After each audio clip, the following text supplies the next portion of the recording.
Jahon chempionati ikkinchi turdan o'rin olgan O'zbekiston va Portugaliya terma jamoalari o'rtasidagi uchrashuv boshlanishiga juda oz vaqt qolmoqda. An'anaga ko'ra, o'yindan oldin har ikkala terma jamoa bosh murabbiylari ishtirokida matbuot anjumani bo'lib o'tdi. Dastlab Portugaliya terma jamoa yetakchilaridan biri Joao Cancelo va jamoa bosh murabbiyi Roberto Martins jurnalistlarning savollariga javob qaytardi.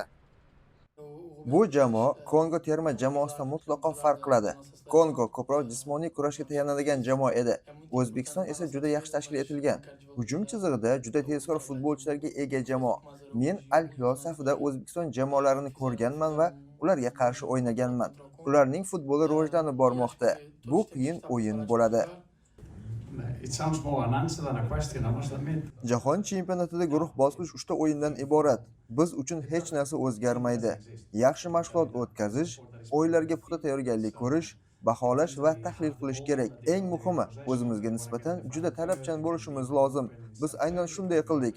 Nimalarni yaxshi bajara olmaganimizni, qaysi jihatlarni amalga oshira olmaganimizni, nima sababdan hujumda muammo bo'lganini tahlil qildik. Futbolda mukammal jamoa mavjud emas. Ba'zi jamoalar to'pga egalik qilishni, nazorat ostida o'ynashni xohlaydi. Boshqalari esa juda yaxshi tashkil etilgan va to'psiz o'yinda, himoyada kuchliroq harakat qiladi. Biz O'zbekiston terma jamoasi va Fabio Cannavaroning tajribasini hurmat qilamiz. Bunday jamoalarga qarshi o'ynash har doim qiyin bo'ladi. Bizni juda murakkab uchrashuv kutayotganiga tayyor bo'lishimiz kerak. Shundan so'ng O'zbekiston milliy terma jamoasi bosh murabbiyi Fabio Cannavaro hamda jamoamiz sardori Eldor Shomurodov jurnalistlar savollariga javob berib, bo'lajak uchrashuv oldidan termamizning tayyorgarligi va kayfiyati haqida o'z fikrlarini bildirib o'tdi. Hammamiz sokinmiz, hech qanaqa bizda davleniya yo'q. O'shaning uchun ham ertaga Portugaliyaga qaraganda bizga osonroq bo'ladi deb o'ylayman, chunki ular ko'proq yutishga harakat qilishadi. Bizda esa ajoyib jamoa shakllangan. Birinchi o'yindan keyin nima deydi, bizda o'zimizga bo'lgan ishonch bor, chunki debyutda o'ynab bo'ldik. Hech qanaqa unaqa ortiqcha davleniya yo'q, hammasi yaxshi. O'shaning uchun biz faqat ertaga yaxshi natija uchun maydonga chiqamiz. Hola, buenas tardes a todos. Raqibimiz jahon chempionatidagi eng kuchli jamoalardan biri hisoblanadi. Agar Portugaliya jamoasini tahlil qilib ko'rsangiz, ularning qanotlarida juda kuchli futbolchilari bor. Dunyoning eng yaxshi yarim himoya chiziqlaridan biriga ega. Shuningdek, futbol tarixidagi eng yaxshi futbolchilardan biri ham shu jamoada o'ynaydi. Shunday ekan, bu oson o'yin bo'lmaydi. Lekin biz jahon chempionatidamiz. Jamoa sifatida harakat va mehnat qilishimiz zarur. Chunki ijobiy natija bilan maydonni tark etishning yagona yo'li shu.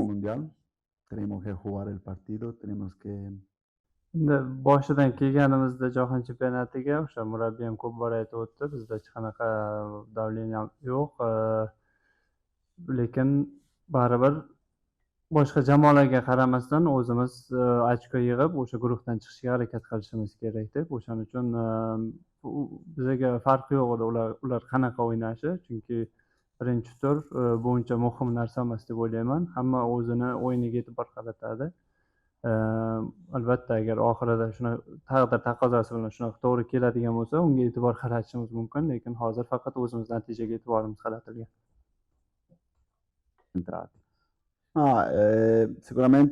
Biz Portugaliyaning futbol falsafasini o'rganishga harakat qildik.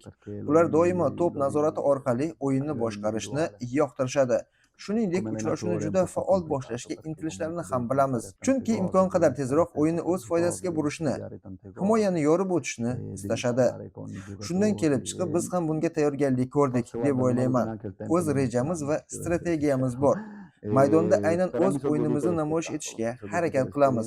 Futbol shunday o'yin. Biz juda kuchli jamoaga qarshi maydonga tushayotganimizni bilamiz.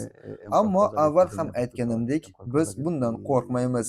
Qo'limizdan kelgan eng yaxshi o'yinni ko'rsatishga va uchrashuv oxirigacha kurashishga harakat qilamiz. Biz uchun tarixiy o'yin boshlanishiga juda oz vaqt qolmoqda. Ma'lumot uchun O'zbekiston va Portugaliya o'yini mahalliy vaqt bilan 12:00, O'zbekiston vaqti bilan 22:00 da start oladi.